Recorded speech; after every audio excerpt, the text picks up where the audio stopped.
सत श्री अकाल, नमस्कार, आदाब। पंजाबी रेडियो और पंजाबी टीवी यूएसए देख और सुन रहे सभी साथियों का स्वागत है इस समय के विशेष programme beyond the headlines with Mandeep Punia में। करते हैं पूनिया जी का स्वागत, फिर रुख खबरों का करेंगे। बहुत बहुत स्वागत है पूनिया जी। जी, नमस्कार, सत श्री अकाल, आदाब। नमस्कार, सत श्री अकाल, आदाब। रुख खबरों का करते हैं। ट्रंप बोल रहे हैं कि ईरान के साथ ओबामा जैसी डील नहीं करूंगा। मतलब जिद पर अड़े हुए हैं कि सख्ती से ही पेश आएंगे। देखिए, आज राष्ट्रपति डोनाल्ड ट्रंप ने कहा है कि वे ईरान के साथ ओबामा जैसी डील नहीं करेंगे। उन्होंने कहा कि यह तो अच्छा समझौता होगा और या फिर कुछ भी नहीं होगा। ट्रंप ने ईरान के साथ होने वाले समझौते की आलोचना करने वाले नेताओं पर भी नाराजगी जाहिर की है। उन्होंने जो विपक्ष के अपोजिशन पार्टी के जो नेता हैं उनकी आलोचना की है। ये लोग कमज़ोर हैं और सिर्फ देश को बाँटते हैं। और ट्रंप ने कहा है कि उनका संभावित समझौता 2015 के परमाणु समझौते जैसा नहीं होगा। ट्रंप ने ओबामा के समझौते को आपदा बताया और दावा किया कि उससे ईरान के लिए परमाणु हथियार तक पहुंचने का रास्ता खुल गया था। तो ये सोशल मीडिया ट्रुथ के ऊपर उन्होंने अपनी पोस्ट लिखी थी। तो खैर ये 24 घंटे की 4 बड़ी अपडेट यही हैं कि अमेरिका और ईरान के बीच समझौते पर दस्तखत नहीं हो सके हैं। इससे पहले कई मीडिया रिपोर्ट्स में दावा किया गया था कि रविवार को ही दोनों देश सीज फायर बढ़ाने और होर्मुज खोलने को लेकर समझौता कर सकते हैं। ओमान के जरिए अमेरिका को मैसेज देने की भी कोशिशें हो रही हैं। ईरान ने ओमान के जरिए अपना मौखिक संदेश अमेरिका तक पहुंचाया है। ईरान के उप विदेश मंत्री काजेम गरीबाबादी ने कहा है कि उन्होंने ईरान के विदेश मंत्री अब्बास अरागची का एक मैसेज ओमान के विदेश मंत्री तक पहुंचाया है। तो खैर कोशिशें थी कि संडे को एक्सपेक्टेड था कि शायद हॉर्मूज को लेकर कोई बात हो, लेकिन खैर ट्रंप ने आज मना किया है। ईरान के जो राष्ट्रपति हैं मसूद पज़कियान, उन्होंने कहा है कि सुप्रीम लीडर की मंजूरी के बिना कोई फैसला नहीं लिया जाएगा। अमेरिका ईरान समझौते से इजराइल चिंतित है और अमेरिका और ईरान के बीच जो समझौते में जो चीज़ें हैं उससे जो इजरायली जो ऑफिशियल्स हैं वो कह रहे हैं कि होर्मुज का इस्तेमाल ईरान हथियार की तरह कर सकता है, इसलिए वो काफ़ी इसको लेकर चिंतित हैं। लेबनान में इजरायली हमले लगातार देखने को मिल ही रहे हैं। तो साउथ लेबनान में बड़े अपन कहें कि जो हमले हैं वो इजराइल कर ही रहा है। तो इजराइल जो कुछ कर रहा है वो इस पूरी अमेरिका ईरान की बातचीत में थोड़ा सा अपन कहें कि उस पर कम बात हो रही है, तो ये भी है।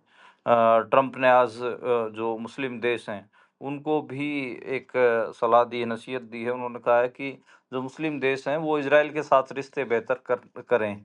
उन्होंने मोहम्मद बिन सलमान, मोहम्मद बिन जायद अल नहयान, तमीम बिन अहमद अल थानी, आसिम मुनीर, रजब तैयब, अब्देल फतह अल सीसी, अब्दुल्ला द्वित और हामद बिन ईसा अल खलीफा समेत कई नेताओं से बातचीत की। तो ये जो गल्फ कंट्रीज होगी टिल पाकिस्तान, पाकिस्तान को भी ये सलाह दी है और इसराइल के साथ बेहतर रिश्ते करने के लिए कहा है। उसमें सऊदी अरब, कतर, पाकिस्तान, तुर्की, मिस्र, जॉर्डन ये सारे मुल्क शामिल हैं।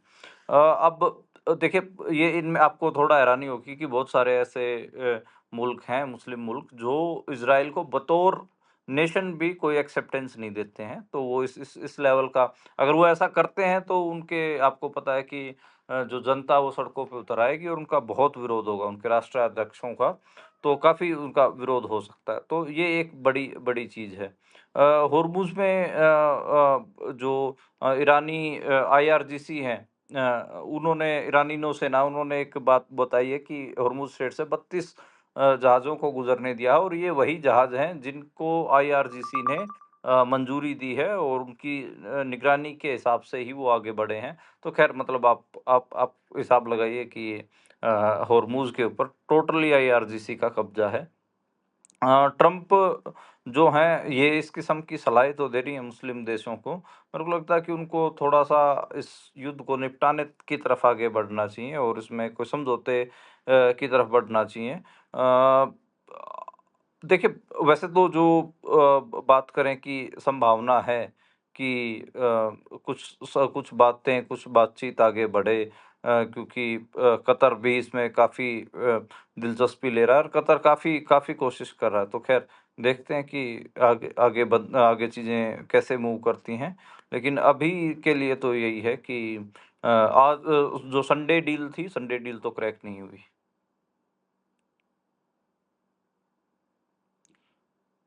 जी। और इससे अगर आगे बढ़ें तो बात करें मार्को रूबियो की भारत के दौरे की, और एस जयशंकर ने 5 नुक्ते रखे हैं, ऐसा प्रोग्राम उन्होंने रूबियो के आगे रखा। वो क्या प्रोग्राम था? देखिए, भारत जियोपॉलिटिक्स को कैसे देखता है, जो वैश्विक जो नज़रिया है दुनिया को देखने का भारत का, वो दृष्टिकोण उन्होंने सामने रखे हैं। उन्होंने ये कहा है कि जो कॉन्फ्लिक्ट चल रहे हैं उनके समाधान के लिए संवाद हो, डिप्लोमेसी हो, बिना रुके समुद्री व्यापार हो, अंतर्राष्ट्रीय जो कानून है उनके लिए सम्मान हो, और मजबूत जो वैश्विक आपूर्ति श्रृंखला है, जो सप्लाई चेन है, उसके ऊपर जोर देने की बात है। और उन्होंने कहा है कि भारत अमेरिकी संबंधों के और मजबूत होने की उन्होंने भी बात कही है। तो अब देखिए, ये जितने भी पॉइंट जयशंकर कह रहे हैं उनमें एक हिसाब से भारत के भी वेस्टेड इंटरेस्ट तो हैं ही, भारत भी फंसा हुआ है। जैसे उन्होंने कहा कि भाई समुद्री रास्तों से जो ट्रेड है वो बिना रुकावट के हो, तो उसका रीज़न हॉर्मूज़ ही है। आपको पता ही है कि भारत को कितनी दिक्कतों का सामना करना पड़ रहा है। हॉर्मूज़ से भारत की तकरीबन 25% के आसपास ब्रेंट क्रूड की सप्लाई है, और बाकी भी एलएनजी की सप्लाई तो शायद 50% तक है। तो आप देखिए कि वो तो है ही, इसलिए एक एक वो मुद्दा इशू हो गया।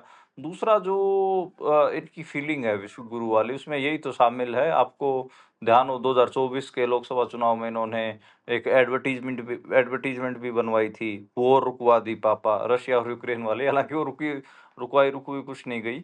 तो ख़ैर उसमें वो कह रहे हैं कि भई जो कॉन्फ्लिक्ट चल रहे हैं दुनिया बीच उनका उनका डिप्लोमेसी से और बातचीत से समाधान हो। ख़ैर ये तो हर एक ही चाहेगा, कोई इसमें नई नई नई मामला नहीं है।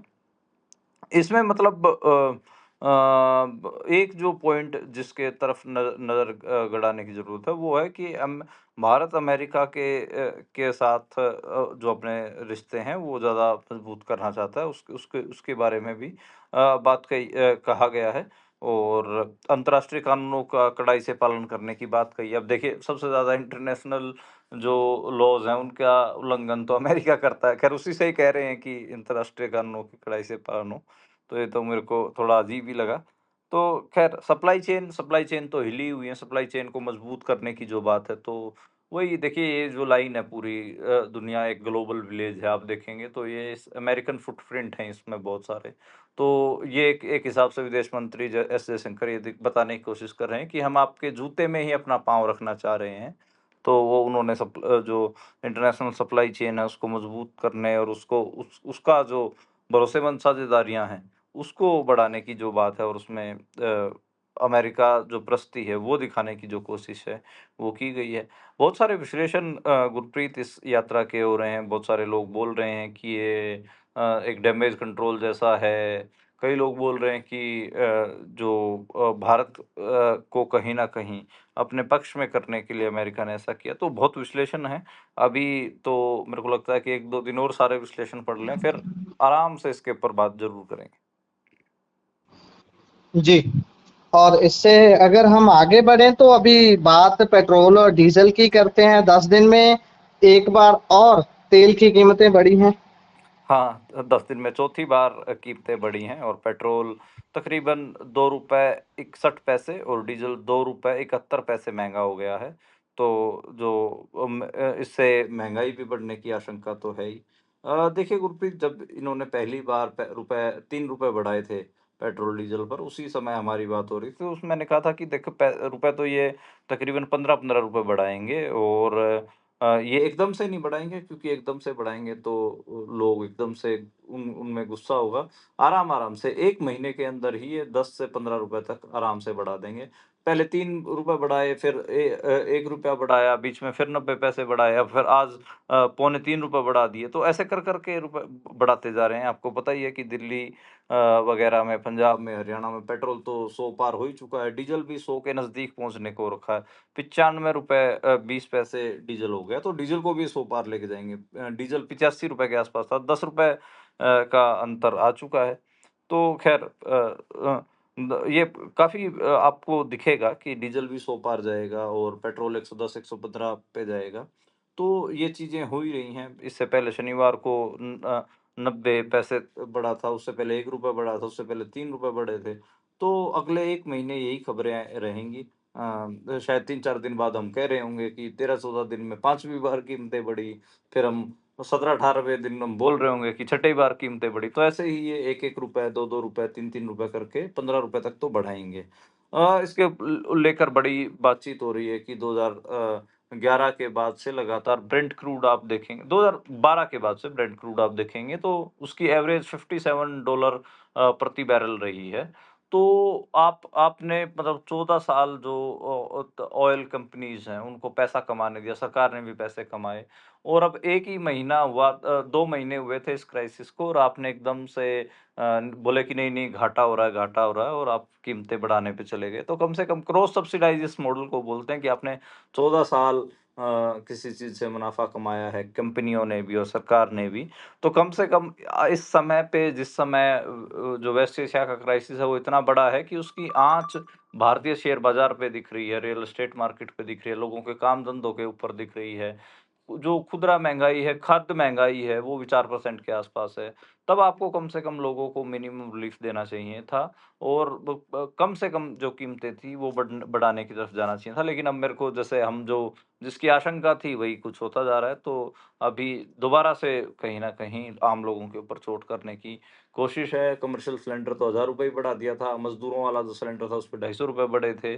तो जो जो गैस है वो भी महँगी हुई, एलपीजी महँगी हुई, अब डीज़ल, पेट्रोल बढ़ रहे हैं। ये बंगाल चुनाव तक तो ये शांत थे। जब तक ब बंगाल, तमिलनाडु वगैरह में चुनाव थे, तब तक तो ये शांत थे। जैसे ही 4 मई लंघी है, तो आप देखिए इनके जो इनके कमाल ही हैं, ये लगातार जो है वो कीमतें बढ़ाते जा रहे हैं। जी। और इससे अगर आगे बढ़े तो जो एडिटर गिल्ड्स ने निंदा की है, जो भारत ने आलोचना की, भारत सरकार ने सवाल ना लिए मीडिया के नॉर्वे में जाकर, उसके बाद एडिटर्स गिल्ड ने क्या-क्या प्रतिक्रिया दी है? देखिए, एडिटर गिल्ड्स मैं आपको बता दूँ कि भारत के जितने भी बड़े अखबार हैं, बड़े मीडिया चैनल हैं, उनके एडिटर्स जो जो उनके टॉप बॉसेस होते हैं, उनका समूह है एडिटर गिल्ड। और एडिटर गिल्ड ऑफ इंडिया ने प्रधानमंत्री नरेंद्र मोदी का जो नॉर्वे का दौरा था, नीदरलैंड की जो यात्रा थी, उसमें जो इंडियन डिप्लोमेट और पत्रकारों के बीच में जो तनातनी थी, उसको लेकर उन्होंने चिंता व्यक्त की। आपने देखा होगा कि जो इंडियन डिप्लोमेट थे वो लगातार वहाँ के पत्रकारों के साथ किस किस्म से पेश आ रहे थे। तो उसको कहा कि ये ठीक नहीं है। इससे भारत की जो छवि है वो यूरोपियन मुल्कों में जहाँ पर प्रेस फ्रीडम इंडेक्स इतना हाई है, वहाँ पर खराब गई है और इसमें एक पूरा इसमें बयान दिया गया है और उसमें जो हेले ल्यूंग जो नॉर्वेजियन पत्रकार है उसके उसके हक में भी बात एडिटर्स गिल्ड ने कही है। भारत का जो प्रेस फ्रीडम इंडेक्स आपको पता ही है कि 180 देशों में हम 157वें नंबर पे हैं, जबकि नॉर्वे जहाँ गए हुए थे वो पहले नंबर पर है, नीदरलैंड दूसरे नंबर पर है। तो वो वो यूरोपियन मुल्क वो ठीक है कि वो छोटे मुल्क हैं, लेकिन वहाँ पर चीज़ें अलग किस्म की हैं और वो जो पत्रकार थे, वेस्ट के जो पत्रकार थे, वो सवाल तो पूछेंगे। अब आप सवालों से बचने के लिए डिप्लोमेट्स को आगे कर रहे हो और जो आपके डिप्लोमेट्स हैं वो वहाँ पर बदतमीज़ी कर रहे हैं, इतने गंदी नज़रों से देख रहे हैं। तू-तू मैं-मैं की नौबत भी आई, लड़ाई तक बातें गई, तो वो ठीक नहीं है। उसके बाद आपके जो गोदी मीडिया के पत्रकार हैं, वो भी लगातार जो भारत के जो उन अपन कहें कि जो गोदी मीडिया के पत्रकार हैं, वो लगातार यूरोपियन मुल्कों को नसीहत देने लग गए। वो भारत को इसके भारत की उसके ऊपर हमला बता दिया, सॉवरेनिटी के ऊपर हमला बता दिया। बताइए, नरेंद्र मोदी से एक सवाल ही तो पूछा था, वो कौन-सा भारत की संप्रभुता के ऊपर मतलब हमला हो सकता है? कैसे हो सकता है? मतलब हुक्मरान किसी भी देश के हुक्मरान से कोई एक सवाल कैसे उस पूरे देश के ऊपर हमला हो सकता है? ये एक बड़ा सवाल, तो ये चिंता जायज़ है। भारत का प्रेस फ्रीडम इंडेक्स इतना इतना बेकार है कि हमसे आगे तो पाकिस्तान भी है। पाकिस्तान 153वें नंबर पे, हम 157वें नंबर पे हैं। भूटान हमसे आगे है 150वें नंबर पे। नेपाल तो बहुत आगे है हमारे से 87वें नंबर पे है। तो बांग्लादेश हमसे आगे 152वें नंबर पे है। तो ख़ैर जो प्रेस फ्रीडम इंडेक्स है उसमें तो हमारा बहुत बुरा हाल है और हाँ, बहुत सारे लोग इसको अनडिक्लेयर्ड इमरजेंसी जैसा माहौल भी बताते हैं कि जहाँ पर ना तो नरेंद्र मोदी कोई प्रेस कॉन्फ्रेंस करते हैं, ना मीडिया से कोई सवाल लेते हैं और मीडिया से एक बहुत बड़ी दूरी आपको देखने को मिलती है। जी। इसी के साथ अगर आगे बढ़े तो कॉकरोच जनता पार्टी के खिलाफ याचिका दायर कर दी गई है। क्या है ये याचिका? हाँ, सुप्रीम कोर्ट में कोकरोच जनता पार्टी से जुड़े हुए जो लोग हैं और उनकी जो गतिविधियां हैं इंस्टाग्राम पे, उनके खिलाफ सीबीआई की जांच करवाने और उनके ऊपर कार्रवाई करने की मांग की है। और आपको थोड़ी हैरानी होगी कि जो जिस व्यक्ति ने टिप्पणी की थी कोकरोच वाली, उसी के पास ये सुनवाई गई। सूर्यकांत सूर्यकांत ने, आपको ध्यान होगा कि पिछले हफ्ते ये बयान दिया था और उसमें जो वकील है जिसने पिटीशन फाइल किया एनके गोस्वामी, हालांकि वो आपको पता ही है कि वो जजों की चमचागिरी करने के चक्कर में, उनकी आंखों में आने के चक्कर में उन्होंने पिटीशन बनाया। वो कह रहे कि जो ये कोकरोच जनता पार्टी है वो जुडिशरी की इमेज खराब कर रही है। इसमें तो जो जज थे सामने जो बैठे थे, जयमाला बागची और विपुल पंचोली, उन्होंने कहा कि इसे इतनी भावुकता से मत लें। तो खैर, और भी कई ऐसे लोग अपन देखने को मिल ही रहे हैं जो कह रहे हैं कि इस कोकरोच जनता पार्टी के पीछे विदेशी ताकतों का हाथ है, भारत के ऊपर हमला, ऐसी ऐसी बातें करें। भारत का जेन जी बेचारा कुछ करने की कोशिश कर रहा है, वो कोई कहाँ तो अपना गुस्सा, रोष कुछ तो प्रदर्शन करेगा। हालांकि हमारा विश्लेषण दूसरा भी, हम इसको एक प्रेशर कुकर की तरह भी मान रहे हैं कि ये जो जेनजीज में जो ये 3-4 इंसिडेंट हुए हैं, चाहे नीट पेपर लीक हो या और बेरोजगारी के मामले हों या फिर जो ओछी टिप्पणियां की जा रही हैं बेरोजगारों के ऊपर, उनसे प्रभावित होकर वो जो उनका गुस्सा जितना बन रहा है उसको कहीं ना कहीं एक निकालने जैसा काम भी है। क्योंकि ये कोई ऐसे ग्राउंड पे तो जैसे खुद इसका जो फाउंडर है वो कह चुका है कि हम आंदोलन वगैरह कुछ नहीं करेंगे ग्राउंड पे, तो काफी काफी चीजें हो रही हैं। तो लगातार जो कोकरो, हालांकि इसका इसका मेरे को लगता है कि जो 22-23 मिलियन फॉलोवर हुए इसके, वो नौजवानों ने ये रजिस्टर कराने की कोशिश की कि देखो कि हाँ, हम हैं कॉकरोच। जो सुप्रीम कोर्ट के जज कह रहे थे, चीफ जस्टिस ऑफ इंडिया जो कह रहे थे सूर्यकांत की कॉकरोच हैं ये, तो तकरीबन 2.25 करोड़ लोगों ने, नौजवानों ने ये एक्सेप्ट, ये बोला कि हाँ है हम कॉकरोच, बताओ आप क्या करेंगे। तो इसको ऐसे देखना चाहिए, मतलब इसको कोई बहुत बड़ी रेवोल्यूशन या उसके तरह तरीके से नहीं देखना चाहिए। खैर, क्या पता कि जुडिशरी इसको कल को कोई ऑर्डर वगैरह लगा के इसको बैन वगैरह करते, तो ऐसा बहुत पॉसिबल है। जी। और इससे अगर आगे बढ़े तो कपिल शर्मा के अमृतसर में जो घर है उसके ऊपर फायरिंग की का दावा आ रहा है कि 2 राउंड फायरिंग हुई है। क्या ये घटना हुई है या फिर अफवाह है सिर्फ? देखिए, इसमें ना बड़ा क्या बताएं, इसको कैसे इस खबर को अपन रखें। इसमें बात ये है कि जो पुलिस है वो कह रही है कि गोली चलने की पुष्टि नहीं हुई है। लेकिन जो पुलिस के बीच के सूत्र हैं वो बता रहे हैं कि हमलावर आए थे, 2 राउंड फायरिंग करके भाग गए हैं। हमले की कोई जिम्मेदारी भी नहीं ली गई है। सीसीटीवी फुटेजेस को चेक किया जा रहा है, उस एरिया को सील कर रखा है। अमृतसर का जो पोस्ट इलाका है होली सिटी, उसमें कपिल शर्मा का घर है और इस घर में कपिल शर्मा के बहन और जीजा रहते हैं, जबकि कपिल शर्मा फिलहाल परिवार के साथ, आपको पता है, मुंबई रहते हैं। इससे पहले वो उनका कनाडा में जो कैफे था उसमें भी 3 राउंड फायरिंग हुई थी। तो खैर, जो पुलिस कमिश्नर हैं वो कह रहे हैं कि अफवाहों पर ध्यान न दें। आधिकारिक सोर्सेज जब तक जानकारी ना आए तब तक आप इस इन किसी जानकारी पर भरोसा ना करें। तो जब पहली बार जब कैफ़े के ऊपर गोली चली थी, उस समय भी कपिल शर्मा ने काफ़ी बोल्डली बोला था कि मैं डरने वाला नहीं हूँ। तो ख़ैर अभी जो दावा है, मतलब वो अब इसमें इसमें काफ़ी है, काफ़ी चीज़ें निकल के आ रही हैं। तो देखना पड़ेगा कि कैसे चीज़ें होंगी, पुलिस कैसे बोलती है, कपिल शर्मा क्या बयान आता है। तो अभी जो फाइनल चीज़ें हैं उनके उनकी वेट करनी पड़ेगी। जी। इससे आगे बढ़े तो असम विधानसभा ने भी यूनिफॉर्म सिविल कोड बिल पेश कर दिया है। हाँ, यूनिफ़ॉर्म सिविल कोड बिल आज पेश कर दिया गया है असम में। हेमंत बिस्व शर्मा जो मुख्यमंत्री हैं, उनकी ओर से ये रखा गया और इसमें 2 हफ्ते पहले इसको कैबिनेट से मंजूरी मिली थी। तो अगर ये बिल पारित हो जाता है तो असम बेसिकली तीसरा सूबा बन जाएगा जहाँ पर ये ऐसा बिल पास हो चुका है। उत्तराखंड और गुजरात में पहले ही हो चुका है।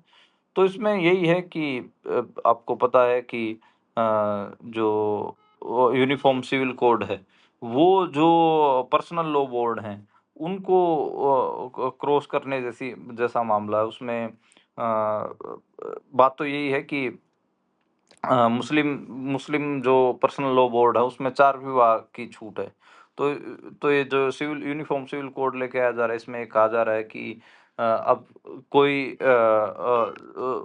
मल्टीपल मैरिजेस नहीं कर सकेंगे। उसमें बहुविवाह के ऊपर रोक है, और और कई ऐसे मामले हैं। तो ये अपन कहें कि इसमें कहीं न कहीं जो ऐसे छोटे-छोटे धर्म हैं, चाहे क्रिश्चियन हों, चाहे मुस्लिम हों, उनके जो पर्सनल लॉ बोर्ड है मैरिज वगैरह के या फिर पर्सनल चीज़ों के, उनके ऊपर कहीं न कहीं आप इसे हमला मान सकते हैं। ये एजेंडा रहा है काफ़ी भाजपा का, और इसको कहीं ये सूबा वाइज़ ये पूरा करते हुए आ रहे हैं। जी, इससे आगे बढ़े तो कुत्तों को लेकर मामला बहुत बड़ा बनता जा रहा है। पंजाब के मुख्यमंत्री ने भी ट्वीट किया था, इसके बाद काफी प्रोटेस्ट भी हुए। देखिए, भगवंत मान को मुझे समझ में नहीं आ रहा कि इतनी सुप्रीम कोर्ट के किसी ऑर्डर को ऐसे शब्दशः लागू करने की क्या क्या दिलचस्पी है। जैसे ही वो मामला आया था उसमें उन्होंने बोल दिया था कि हाँ, हम इसको शब्दशः लागू करेंगे। सुप्रीम कोर्ट ने कहा था कि भाई जो कुत्ते पागल वगैरह हो गए हैं उनको मारने की छूट का मामला था। रेबीज या फिर इस किस्म के खतरनाक संक्रमण से जो हैं, तो लोगों की जान की हिफाज़त ज़रूरी। तो उसको उसको लेकर जो मामला था, तो सुप्रीम कोर्ट में किसी ने उसके खिलाफ पिटीशन भी लगाई है, लेकिन फिर वो ह हट गया। तो अब बात यही है कि जो डॉग लवर्स हैं वो माँग ये कह रहे हैं कि भाई आप कम से कम एंटी रेबीज़ दवाओं की जो पर्याप्तता है उसको उसको सुनिश्चित करिए। आप कुत्तों की जो टीकाकरण है वो करिए, आप उनको मारना कौन-सा वो है। तो तो ये एक मामला आपको पता ही है कि पूरे पिछले साल से ये मामला चल रहा है। पिछले साल जो डॉग लवर्स थे वो लगातार सुप्रीम कोर्ट के खिलाफ और बी.आर. गवई के खिलाफ इकट्ठा भी हुए थे। डॉग शेल्टर्स को लेकर बात थी कि जो सुप्रीम कोर्ट ने कहा था कि आप जो स्ट्रीट डॉग हैं उनको दिल्ली एनसीआर के जो रेज़िडेंशियल इलाके हैं उन उन वहाँ से हटाकर शेल्टर होम्स में भेजें। तो उसके बाद उसमें पूरा लगातार हुआ और उसमें कुत्तों की नसबंदी के मामले आए थे, रेबीज़ को लेकर चीज़ें आई थी। तो 2 खेमे में जो पूरा भारत था वो बँट गया था। एक तो डॉग लवर्स थे, एक जो कुत्तों से जो लोग परेशान रहते हैं वो लोग थे। सोसाइटीज़ में बहुत सारी सोसाइटीज़ में हंगामे भी हुए। इवन जो डॉग्स को फ़ीड करते हैं, उनके खिलाफ भी लोग उतरे। वो लोग भी उन लोगों के खिलाफ उतरे जो कुत्तों के खिलाफ क्रूरता करते हैं। तो मेरे को लगता है कि इसमें बैलेंस अप्रोच होनी चाहिए गुरप्रीत। ऐसे आप ठीक है कि आप में सोचने समझने की क्षमता ज़्यादा है, आप में कुछ गुण दूसरे बाकी जानवरों से, बाकी जीवित जो प्रजातियाँ हैं जिनमें जीवन है, उनसे ज़्यादा हैं। तो इसका मतलब ये नहीं है कि आप उनके ऊपर क्रूरता करेंगे। तो एक बैलेंस्ड अप्रोच होनी चाहिए। मुझे भी लगता है कि जो रेबीज़ है वो काफ़ी खतरनाक है, और उसके लिए टीकाकरण होना चाहिए, मेडिसिन होनी चाहिए, और जो स्ट्रीट डॉग्स हैं उनके उनके लिए शेल्टर भी होने चाहिए। अगर कोई कुत्ता लगता है कि हाँ, उसमें रेबीज़ के लक्षण पैदा हो गए हैं, तो वो तो खतरनाक तो है। मतलब रेबीज़ हुआ हुआ कुत्ता अगर किसी इंसान को काट लेता है तो वो पागल भी हो जाता है। तो बहुत खतरनाक स्थिति तो है। लेकिन इसका निपटारा एक बैलेंस अप्रोच से होना चाहिए। भगवंत मान को मेरे को समझ में नहीं आया कि इलेक्शन नज़दीक है और पंजाब के लोग तो कोई ऐसा जानवरों के बैरी भी नहीं हैं। उनसे बल्कि उनको पसंद और करते हैं। तो और उन्होंने क्यों पंगा लिया ये मेरे समझ से बाहर है। जी, इसी के साथ प्रोग्राम का समय यहाँ समाप्त होता है। आप जुड़े जानकारियां साझा की, बहुत बहुत धन्यवाद। धन्यवाद।